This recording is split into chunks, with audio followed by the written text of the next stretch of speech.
Good morning, everybody. My name is Gabe Green. I am the Director of Artistic Development at La Jolla Playhouse, and it's my great joy to welcome you to today's Coffee with the Playhouse. You've chosen a terrific day to join us.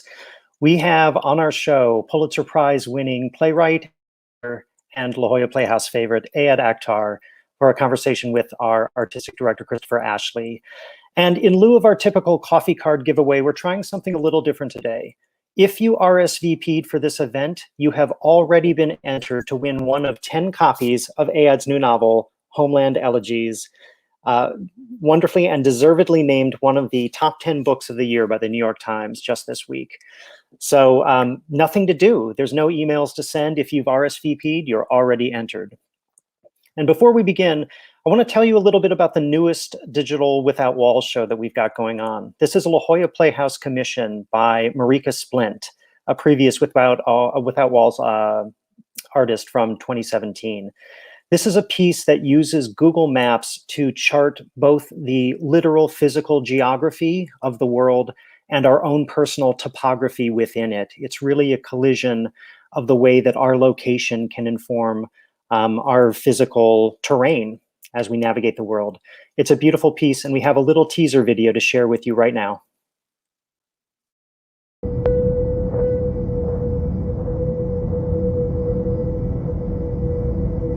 Thank you for coming to You Are Here, a performance for a dispersed audience in a digital here and now. Together, I began wandering all over the world from my computer at home in Google Earth, a tantalizing surrogate for real life. And this is where I began. I began scrolling out of my street into the world.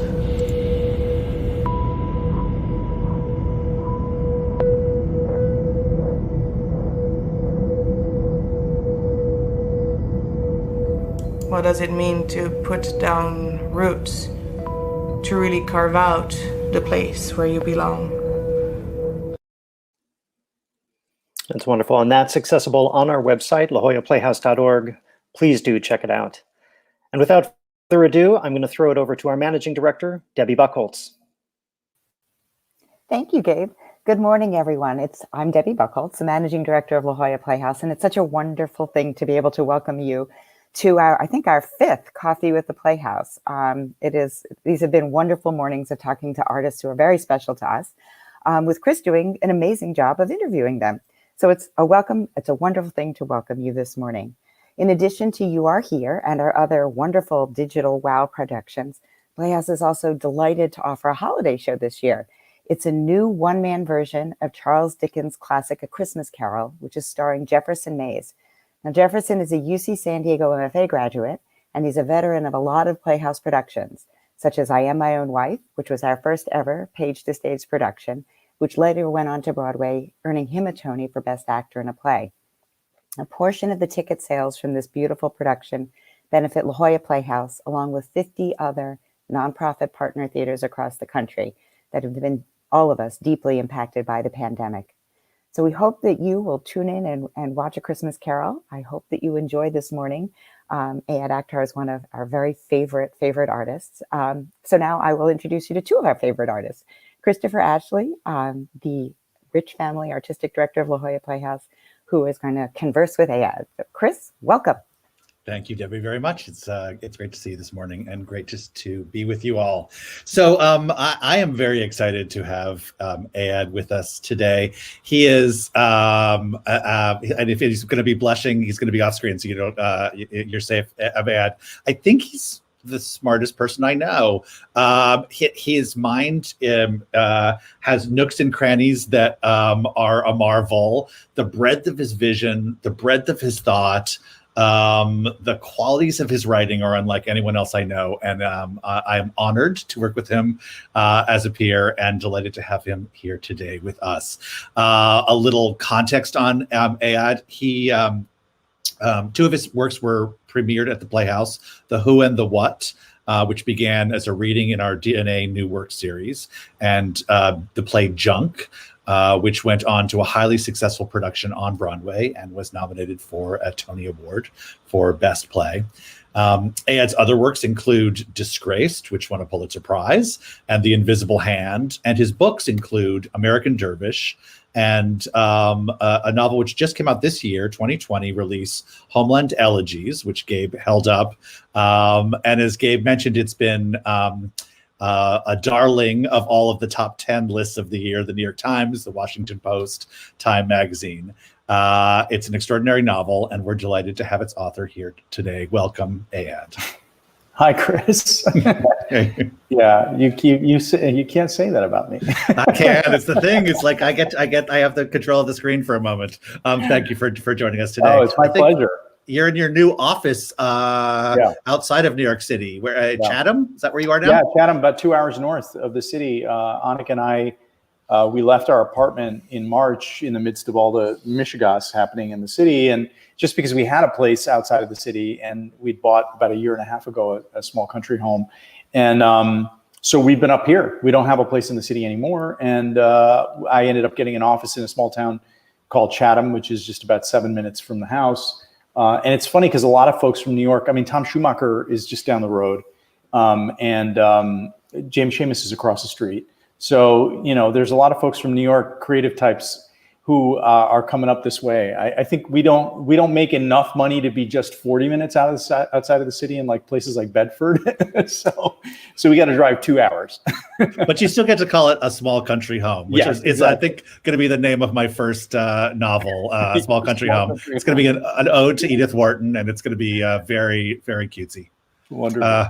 So let's talk about Homeland Elegies a bit. You've called your main character Ayad Akhtar,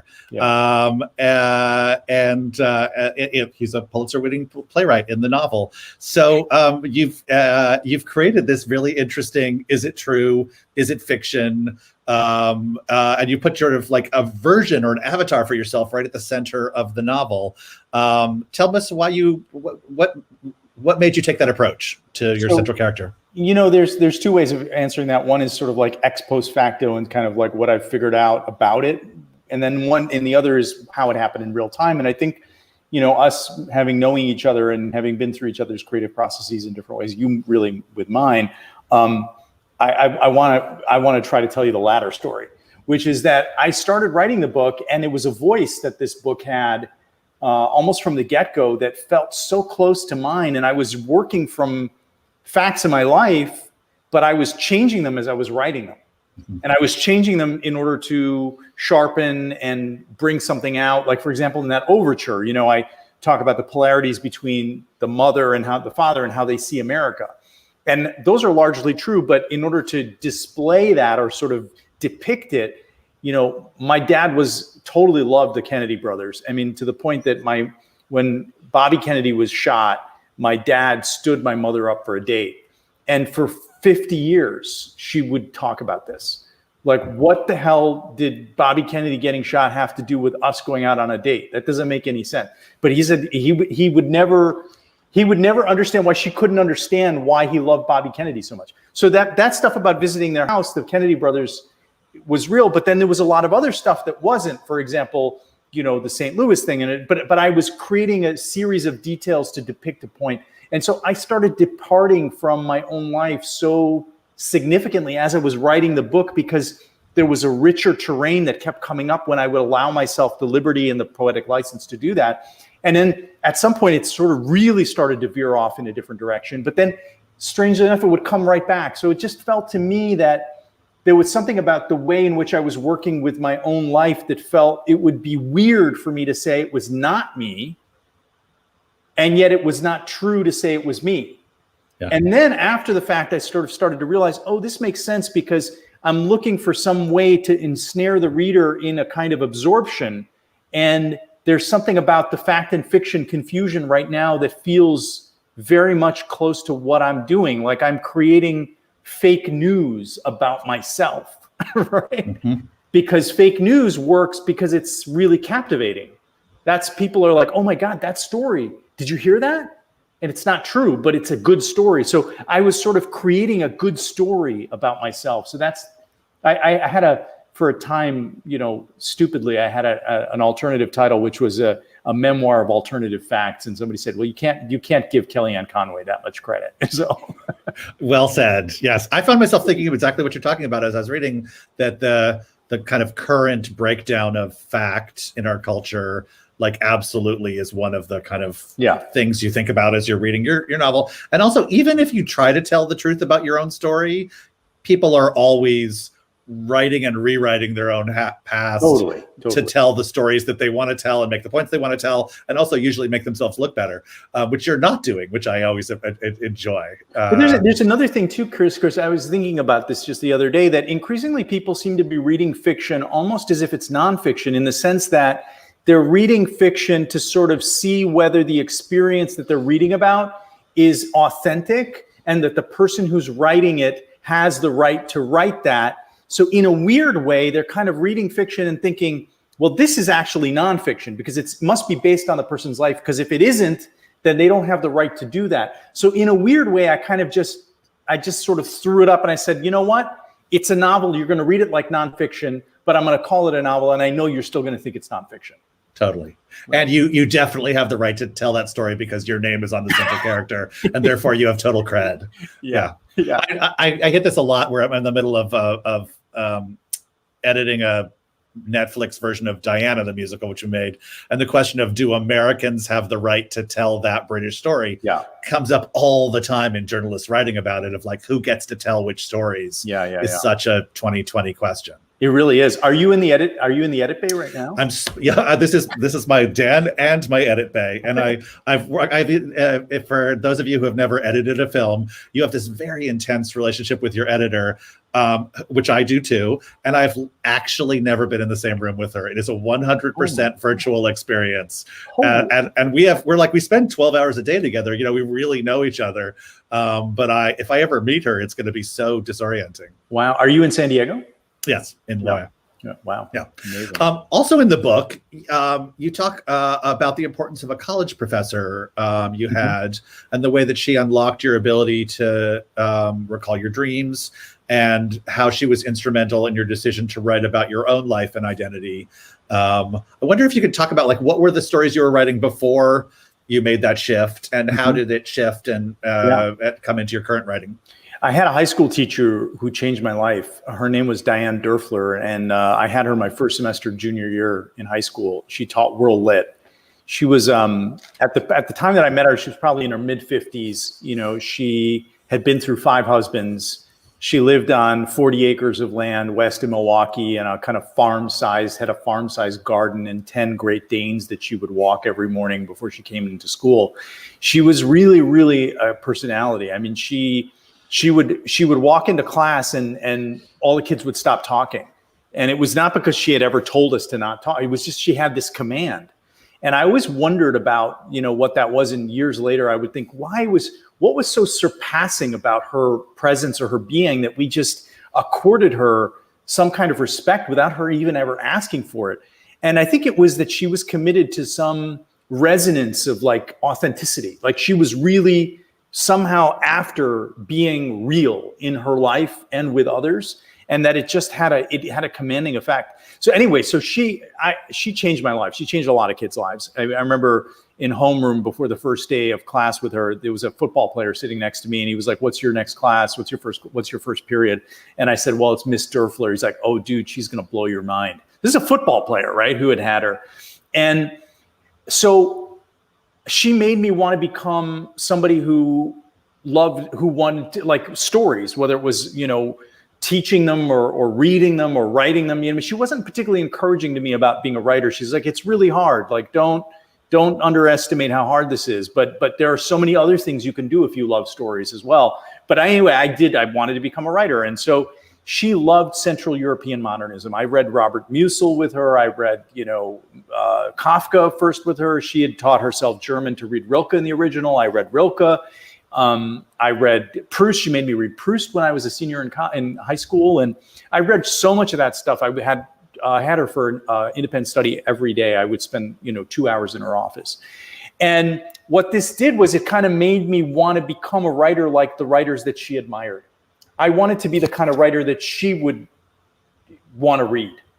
And so for, I don't know, maybe 10, 12 years, I had this idea in my head that I had to write like Dürrenmatt, or I had to write like Heinrich Ball, or I had to write like, Hermann Broch, or somebody like that, some Central European modernist who was working with form and doing very elliptical narratives that were hard to understand. And I couldn't see how my very, a melodramatic, maybe is one way to put it. Punjabis are like the Southern Italians of Italy, like in terms of like how operatic they can be in their lives. So, the daily life in my life is like, it's like melodrama. It's like, it's really intense. If I just tell you what actually happens in my family, I think that actually you've experienced that firsthand. I mean, some of the stuff that phone calls I've gotten in rehearsal, it's like, wait, what? What's happening?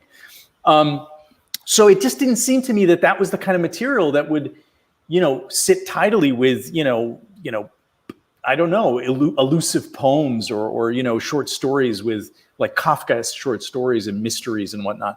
So it just took me a very, very long time to sort of realize I was trying to be a kind of writer that I wasn't, and that I was never going to be that kind of writer. And that even if I did become that writer, who would want to read that person?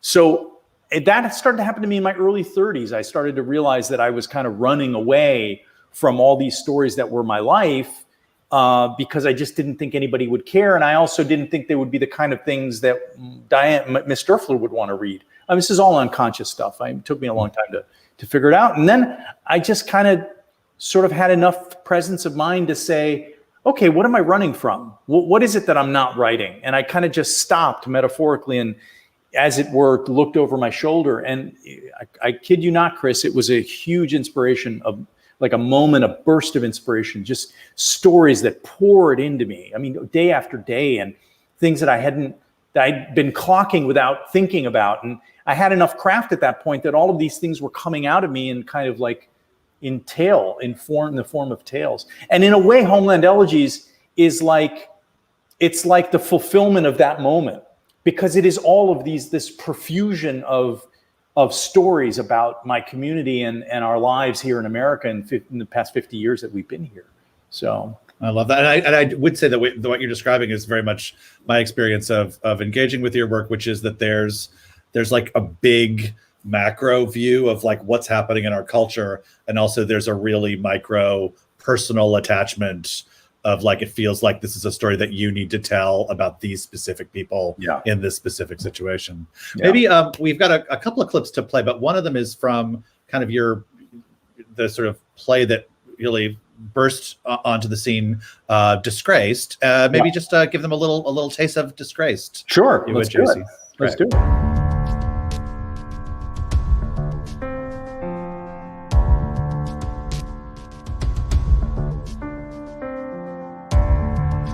On top, people being more and more afraid of folks who look like me. We end up being resented too. It's time we stop paying lip service to Islam and Islamic art. The veil is evil. You erase a face, you erase individuality. You don't need to patronize me. You've been patronizing me this whole conversation. I think you can bear with being patronized just a bit.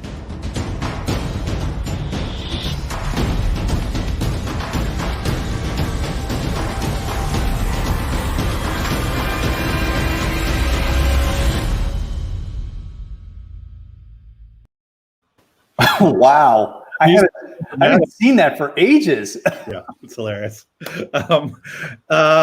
So Disgraced, an extraordinary play, Invisible Hand. And we began our relationship with The Who and the What, which I think we were our very first season of doing that series. And our hope was we were going to do brand new plays that had not gone through so many readings that they were already hyper ready for first production, but plays that were getting their first hearing.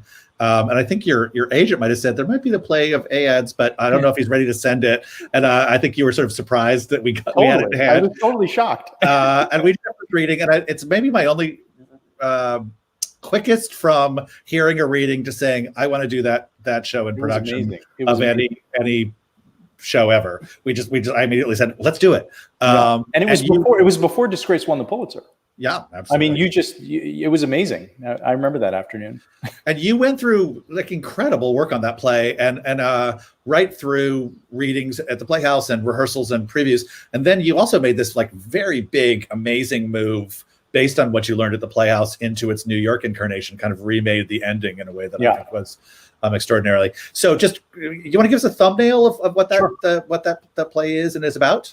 Sure, it's a kind of riff on Taming of the Shrew. You know, the dramatic circumstance: two sisters and their father. The younger sister wants to get married. The older sister is kind of sworn off, you know, dominance by the men in her life, and she doesn't want to get married. And so the father and the daughter concoct a plan to get her interested, to bring in a suitor, a Petruchio, if you will, who will charm her and she will eventually get married to. And the first act is about this plot unfolding. And then the second act, they're married a year later, just like Taming of the Shrew. So, and in the process, one of the sort of other things that the book is about the legacy of the prophet and the sort of patriarchal legacy of the prophet within a Muslim family, within the Muslim community. And because the Kate character who has sworn off, getting married, is actually a writer, and she's writing a book about the prophet, which she knows that if her father ever found out, it might create all havoc. And of course, in the ultimate, the climactic scene of the book, of the play, he discovers the book, and then they have it out on stage and all that stuff. It was amazing the experience of doing the play at La Jolla. And then sort of the developmental process, and then doing a production, and then gathering all of the intel from that production, and then locking myself in a room for 3 weeks and reworking the entire play based on all of that. And then a few months later, having a new production at Lincoln Center. And just that whole process really made me understand how your first production is in a lot of ways where you discover what you've done. And that, in a way, your second production is really your first shot at getting it right. And sometimes you don't even get it right in your second production. Sometimes you need a third production. So, and what you're saying, I think, is very much the way I think about new work. Is it can be very exciting for the Playhouse to do a world premiere, very first time ever, and there's so much learned in that process. And then there's a whole other way of producing new works, which is to do the second step of it, which is where the kind of everything you've learned in the first step comes into play, and you really start to find final form of a show. Yeah, I mean, there's another play. The other play that I've been doing this with is The Invisible Hand, which, when I did it in St. Louis, it was a one act. And then I had an idea to really open it up because it wasn't quite big enough. Actually, Jim Nicole had a thought, and I thought, that's the way to open it up. So I did a rewrite of it, and we did it. Jim agreed to do it at New York Theater Workshop, but I had a production in Seattle scheduled before that. So I used the Seattle production to understand how to work out some of the two-act kinks.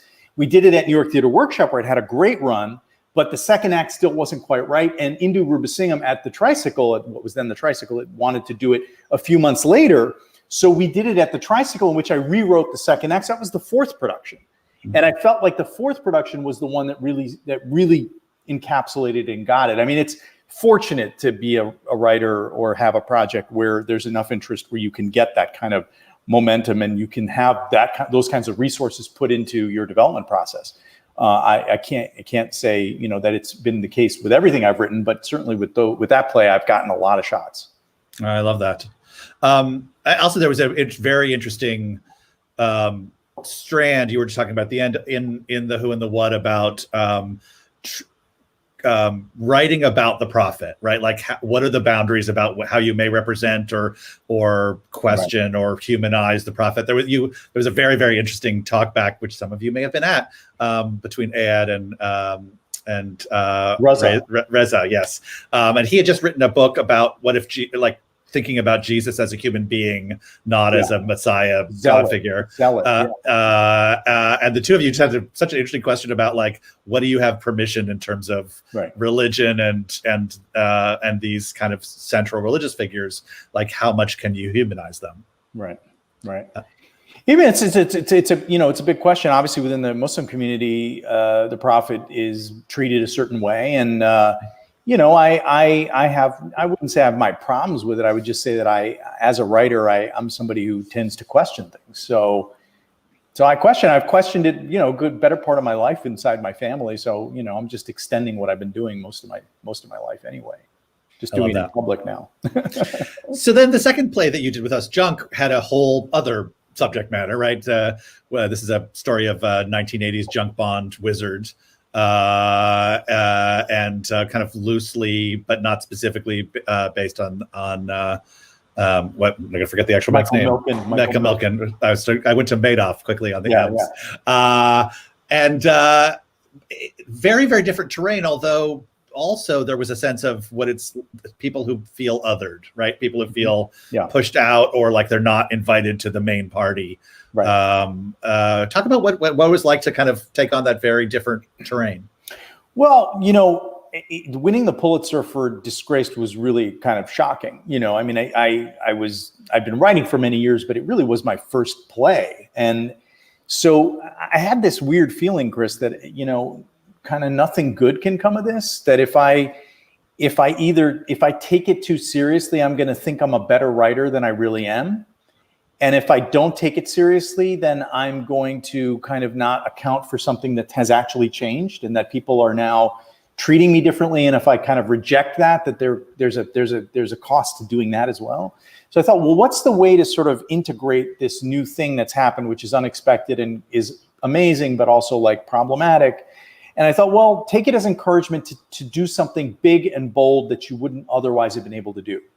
And I'd been wanting to write a play about American finance for a long time, to tell a story about American finance for a long time, and something very big. And I thought, okay, now is a time where I could write a huge play with 30 characters and 68 scenes or however many scenes there are in it, and that it would actually get produced. Like, this might be the only moment in my career where I could do that.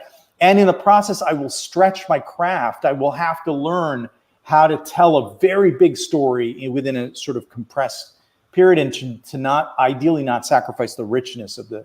And so that's what I did. And you were one of the first people to read the first draft of that play. And I remember us having we were at Barbarella, I think we were having Barbarella, and you were telling me your thoughts about it, and I remember mentioning Henry IV, and which was a play that I'd been reading and thinking about as I was writing that play, and I remember you giving me some thoughts about the importance of fathers and sons in Henry IV, and so I went back in and I reworked it, and I reworked on it. I worked on it quite a bit. It was a very natural fit. I don't think we ever considered doing it anywhere else but at La Jolla Playhouse, because it just was just the fact that I'd shared it with you, the whole thing. I mean, just having premiered the other play there first, and I just love being there. I just think I think of it as a home theater for me. It's the Lincoln Center and La Jolla Playhouse. So we did it there. We did it at La Jolla Playhouse, and everybody flew out. The Schuberts came out, and all kinds of artistic directors came out. And we had some options, and one of the options was to go straight to Broadway at Lincoln Center, and so that's what we ended up doing.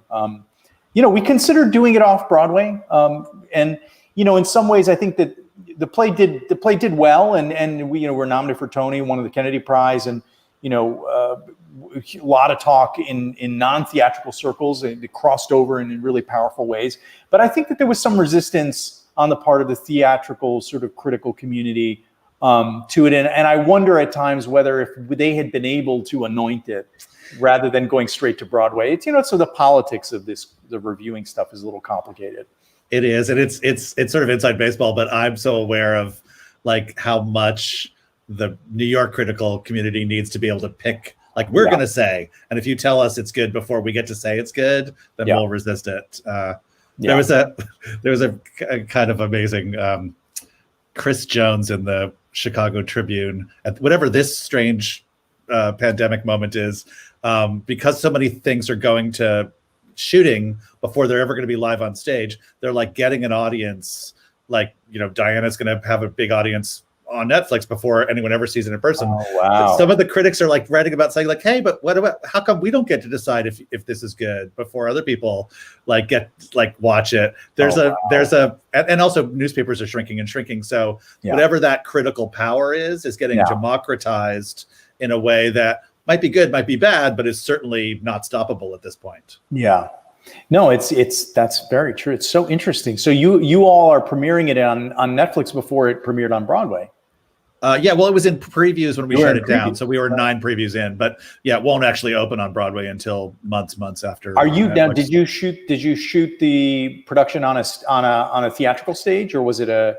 We shot it on the Broadway set. Oh wow! In the most intense bubble you can possibly imagine, with medical personnel everywhere and masks and face shields, and whenever the actors weren't actually shooting a scene.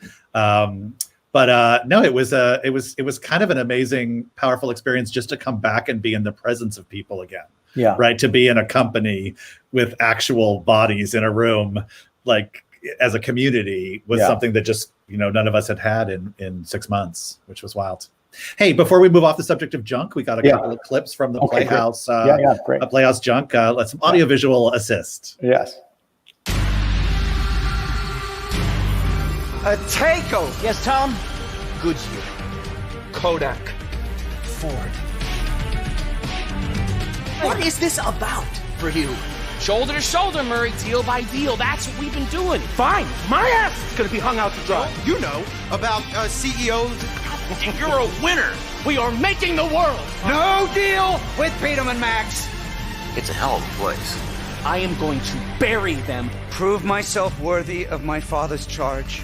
We got it. We got it! I feel like both of those clips have the same music. They both have this incredible, ascending excitement. It's hilarious. I just think there's so many amazing strands in that play, and just the richness of it continues to amaze. It was such an extraordinary. I'm so grateful to whatever wisdom that some part of me had to sort of throw myself into a challenge like that, and to become so absorbed in trying to figure out how to make something like that work. And it took me through 3 productions. I mean, it took me from La Jolla to Broadway, and then I had a really important production in Germany that was very, wow, I look so much younger. Oh my God. That's what happens. It does. And I learned so much, Chris. I learned so much, and I don't think I could possibly have. I remember talking to Greg Mosier about a David Mamet. He was talking about David Mamet, saying that in our form, there's only a certain number of plays you can do with 4 characters or 3 characters or 5 characters, and that at a certain point it can start to become a little stale if you can't find a different way to do it. And I think just forcing myself to write for 30 people and to write that many scenes and to have a huge canvas like that, it just jogged and shifted something in me. And so when I go back to a small play, it won't feel like, oh, I'm doing this limited thing. It'll feel like, oh no, this is really the character set I need and that I want. So when you have a new story idea, do you always know at the moment of the idea whether it's a play or a novel? Mostly. There've been a couple of exceptions, but for the most part, I'll hear, interestingly enough, with Homeland Elegies, it was weird because I was hearing a voice, which is usually what's happening with a play. But the language was so developed that it was clear to me it couldn't just be spoken on a stage, that it really was going to have to be. I mean, I did think that the audiobook version of both American Dervish and this were kind of like the terminal forms of what I'd done, because it is spoken and because there are so many characters with accents and all of that sort of stuff.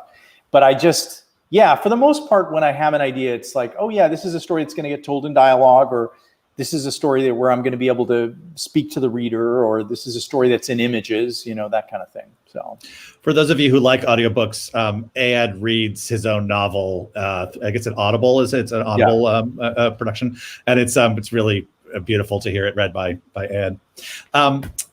You were recently elected the president of PEN America, which is an organization of writing professionals whose mission is to promote diverse literary culture, and tell me if I'm getting this right, and defend free expression. Yeah. What is it like to be the president of PEN?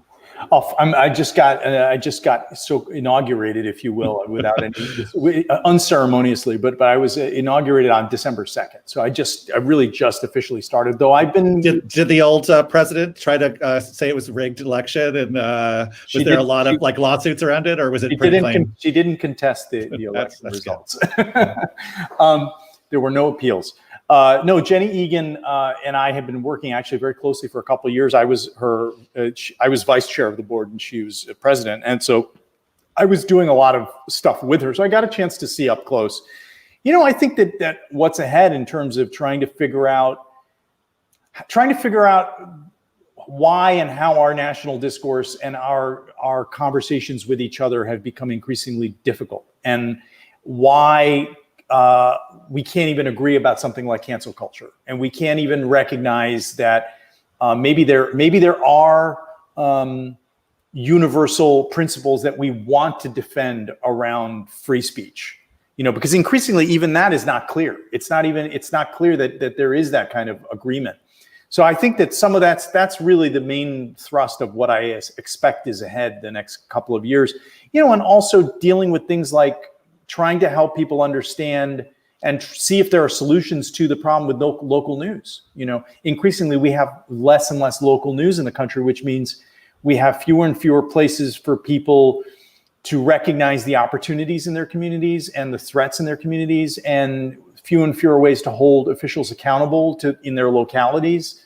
Fewer and fewer ways to understand what the stories are within their communities that create a sense of communal identity. There's this fracturing that's happening in this conglomerization around information that is turning everything into a non-local phenomenon. And I think that that's a large part of what's going on politically in our country. It also has to do with that. So there's a lot of different issues. I'm honored that they asked me to do this, and I'm not sure if I'm qualified, but I'll do my best. It's an amazing mission, and it's an amazing time to have that mission in our culture. Just as you say, freedom of expression has so many new stresses on it now. It does. In unexpected ways. Well, because the thing is there was always the assumption based on the framing of the founders that more speech would be better because the best idea would win out. But now we're actually in a situation where we can test that. Is infinite speech preferable? And it turns out that in some ways it may not be. We just don't know. And how to even think about these things. How is truth decay connected to the fact that everyone now has a voice? And how does personal responsibility fit into this? Are you not beholden? I mean, are you not supposed to lie? Is free speech? Can you lie? Is that free speech? It's hard to know where to draw these lines. So I'm also amazed at how many people I know in America take the basic idea of free speech is guaranteed in that the government may not persecute you for things you say, is sort of what's defended in the Constitution. And they have morphed that into there can be no consequences for things I say. That's right. Right? Like that I get to say what I want to say without consequence. That's right. And that's, of course, not what the Constitution guarantees. You might hope for that, but that's not what the Constitution says. Right. And also within a corporate setting, there is no such thing as free speech in that respect. Right? We're talking about the public sphere or the public space. But now as the private has collapsed into the public, where do you draw that line? Or where do people don't feel that those lines can be drawn justifiably? So it's really a very confusing time. And, I think if nothing else over the next 2 years as I'm president, if we can just navigate ways to help clarify some of these distinctions so that there can be a conversation about it, because now it feels like we can't even have a conversation about it. Well, that's a nice segue to opening up the conversation into a little Q&A. Although before we do a Q&A, I have to tell you that this conversation has given me a new life goal. I want someone in a room I'm not in to say, dude, Chris Ashley's going to blow your mind. I want that thing that was said about your high school teacher to be said by some anonymous football player in some room I'm not in. That's my new goal. I think that may have already happened. I don't know. So let's open it up. Gabe, you want to rejoin? Hey, hello. It's like I Dream of Jeannie. We do have a question from a subscriber earlier in the thread. Joan Gass had alluding to Ms. Durfler, your high school mentor. Did you find a similar mentor at Brown? I did. I had a few at Brown. I had a mentor by the name of Spencer Golub, who was John Amy and Spencer Golub.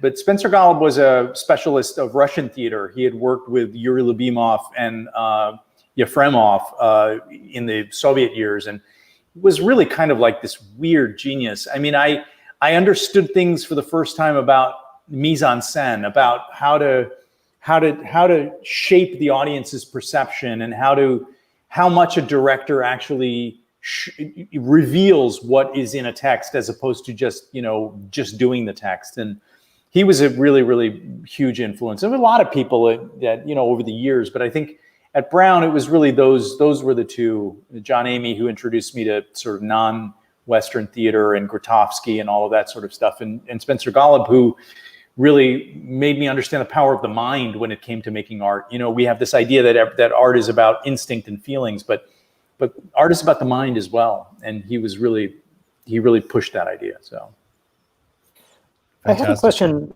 that came up for me as I was reading and vastly enjoying your novel. I recall when you were in La Jolla, we were working together on Junk, and perhaps even before that, you had mentioned that you were working on another novel. It was still very nascent. You were coy about what it was going to be about. It seems to me as if your work on this novel predates 2016, which is interesting because the framing device of this novel from the very beginning shows how connected it is to this current socio-political moment. In terms of a much stronger, less coded and couched nationalism that has emerged, and as you also talk about free speech issues and alternative facts and the like.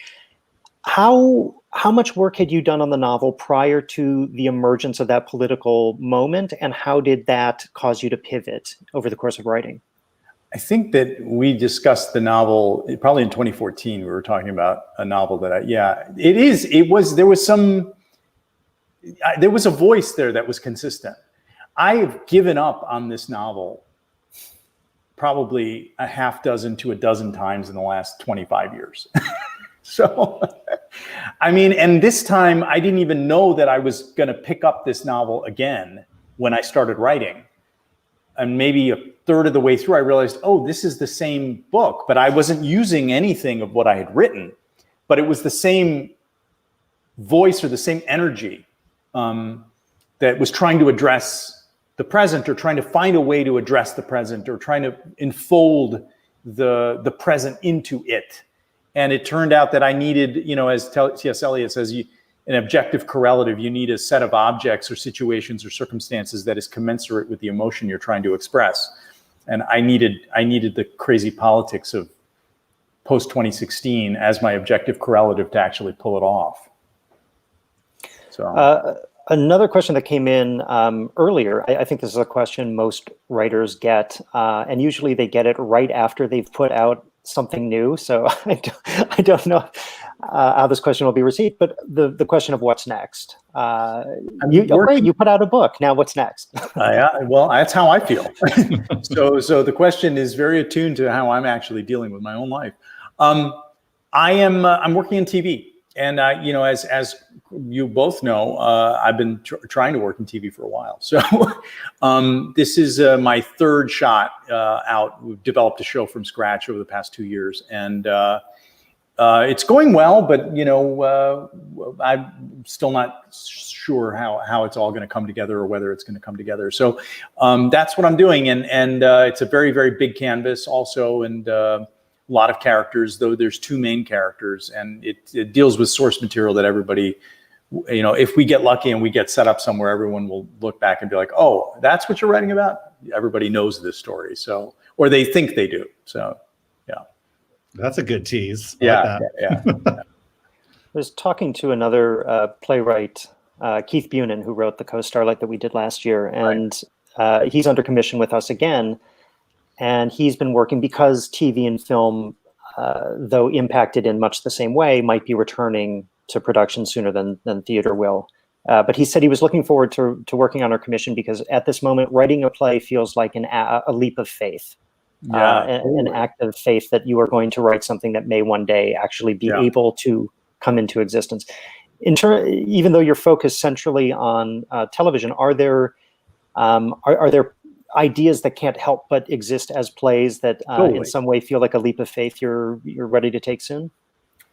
I don't know about soon, but yeah. I mean, I have a couple of ideas, that longstanding ideas that have been there. I mean, we're going on 10, 12 years now. And I, there have been these moments. I remember right after Junk opened in New York, I had a moment where I was like, maybe I should just sit down and write this thing, because I know exactly how to do it. And then I didn't. And then that moment vanished, and that sort of mind meld, or that kind of brain juice, just kind of evaporated. So it just takes time to get into the mindset. So definitely. I plan to write more plays, and I love the theater like nothing else. Right now it's challenging, though. I think folks writing a play now can probably, expect that we are going to have theater within the foreseeable future. I think even a month ago we didn't know. But I think now we can see the finish. I think that's right. I think there's a new optimism or feeling like, oh, I understand the timeline that could get us back to live performance. And I think it's a lot because of the vaccine. And it's in such tension right now with the really terrible epidemiology of the moment we're in.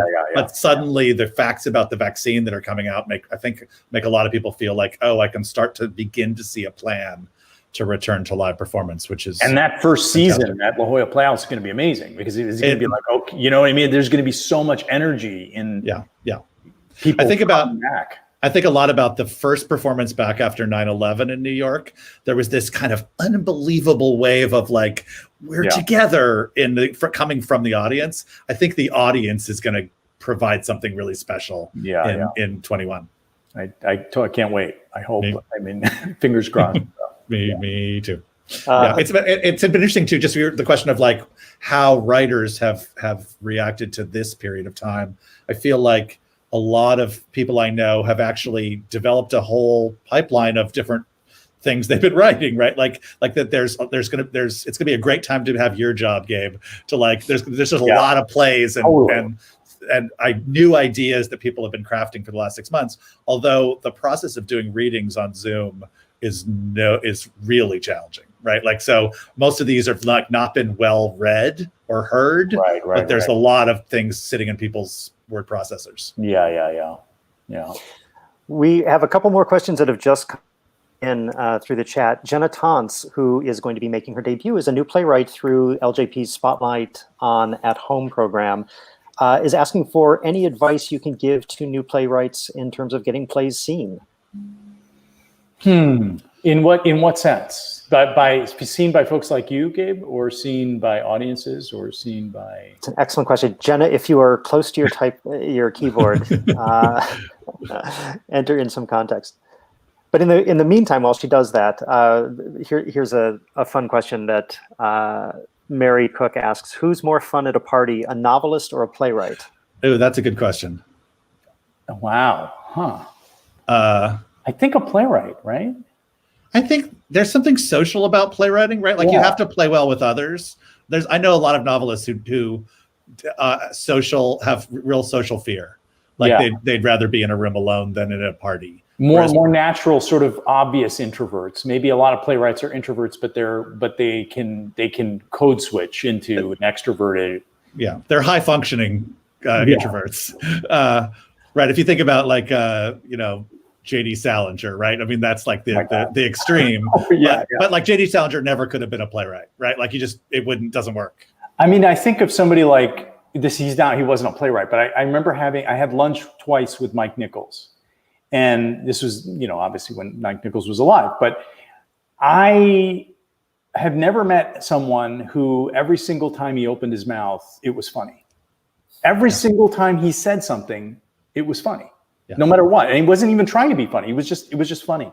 And I think that's the kind of skill, as a comedian, as somebody who's writing dramatic monologues or writing with Elaine May or a director, somebody's thinking about how dialogue is working socially. Clearly he had thought a lot about dialogue. And I think that, I'm not saying every playwright's like that, but I think that is maybe why playwrights are better at parties. Okay, we have a 100% agreement on playwrights are more fun at parties, Mary. Yeah. Sorry to all the novelists out there listening in. Yeah, right. You're not invited anymore. Did we get any context on the other question yet, or not? We haven't, but I wonder if I wonder if she just means as somebody starting out, and there's a lot of theaters have certain necessary submission guidelines just because there's a lot out there to read. How does one perhaps break through? Are there any words of advice that you can offer about that? Yeah, I mean, I think in my experience, everyone in this business is looking to find a project that has what I would call the aroma of viability, right? And so what is viability? And I think that figuring out what viability is with your project and somehow marshaling the personnel or the resources or that for example, if you have a friend who has got some sort of a following or some sort of heat or some interest, is right for a particular role, arranging a reading, with that person, to be able to get a local decision maker in the theater, in the room, gets your play seen, not necessarily because of you or because of your play, but because of the fact that this friend of yours is interesting to some people, which then can lead to someone seeing your play and thinking, oh, wow, that was a pretty good play. I remember my first reading of Disgrace, which was very funny. I had gotten a reading set up somehow through the Araka group. It was my agent, they had a series. They were Broadway producers, but they had a series of young playwrights or whatever, going to do readings. And I was on a movie set with a bunch of stars who I'd kind of become friends with, Cynthia Nixon and William Hurt and Topher Grace. It was this movie, Too Big to Fail. And the reading was happening in the middle of the shoot. So I got a bunch of them to promise that they would come to the reading. So I showed up at the reading for this Araka group play, the Disgrace, for the first reading of this play with a cohort of stars. And everyone's like, who the hell is this guy? Well, I'm nobody. I was just this like a third-hand guy on a movie who had made friends with some of the people on the film, but showed up at this reading with all of these people, which made everyone in the room wonder what was going on. So it's kind of that sort of thing where there's one thing, which is the work. You want to do the best work you can. But on the other hand, getting interest or getting people interested in what you do, that's always a challenge. And you've got to be resourceful and intrepid about figuring out what you can use to gather interest and garner interest and project viability in some way. I would definitely agree with that. I mean, not all of us can walk into a room with a bunch of movie stars on our arm. I could never have done that either. That was just a one-off instance. So. But the point is really, I think, really right, is that the work, the play itself, that's the main thing. But that a lot of times those shows that have life, a bunch of different connection points get it to a first production. And that's, a director who loves it, who has a little bit of cred, or a producer who's seen it, who's talking, or literary managers and people who are responsible for reading at various theaters, actors, opinion makers, just friends of friends who say, oh, I saw this reading, it's wonderful. So it's the more people are connected to that, have appreciation for that play, and are willing to talk about it and help push it along. Those are often, especially for emerging writers, very crucial parts of the picture. Totally. Well, I can't believe the hour has flown by as quickly as it has. Such a fascinating conversation to be a part of, and thank you both for that.